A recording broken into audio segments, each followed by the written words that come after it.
코로나19 집단 감염이 발생했던 대구 가톨릭대학교 병원이 점차 안정세를 찾아가고 있습니다. 확진자에 대한 통계 자료를 분석하고 확산 방지를 위해 다각적인 노력을 한 결과로 풀이됩니다. 보도에 천혜열 기자입니다.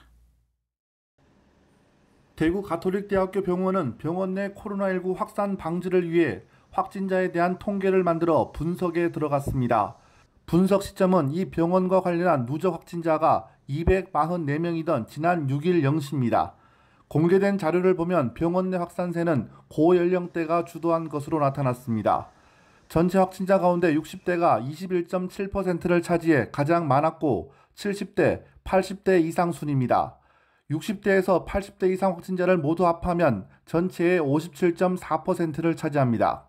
우리나라에 전체적으로 지금 2차 접종을 마친 전체 국민들이 30% 내이지 않습니까? 많은 분들이 그 예방접종을 하지 않은 상황에서 보호자들도 마찬가지입니다. 그래서 보호자들에 대한 예방접종률이 낮은 상태에서 병원에 오랫동안 환자들로 접하고 성별을 보면 남성 확진자보다 여성 확진자가 더 많았고 전파 경로는 병원 내에서 감염된 확진자가 병원 밖에서 감염된 확진자보다 조금 더 많았습니다.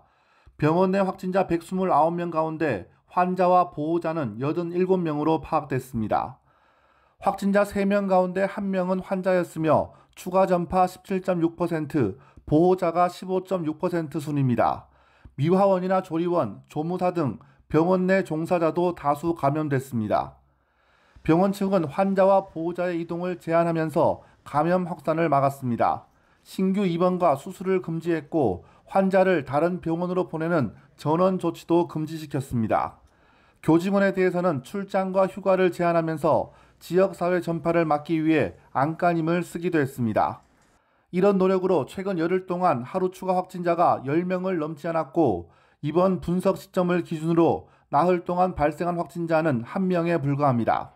주기적으로 계속해서 저희들이 환자, 보호자, 교직원들에 대한 전체적인 PCR 검사를 3일마다 간격으로 계속 시행을 했습니다. 확진자에 대한 부분들을 조기에 발견하고 또 그 동선을 파악함으로써도 추가적인 어떤 감염에 대한 확산을 막기 위해서 3일마다 이렇게 계속해서 검사를 했거든요. 더 이상의 어떤 그 확진자에 대한 어떤 발생이나 이런 부분들이 아무래도 이제 정점을 찍고는 계속해서 감소하고 있는 추세고. 병원 측은 홈페이지를 통해 매일 병원 내 코로나19 관련 소식을 전하면서 이번 사태를 해결하기 위한 의지를 내비치고 있습니다. 오늘 0시 기준 병원 내에서 발생한 추가 확진자는 1명이라고 밝혔습니다. BTV 뉴스 천혜열입니다.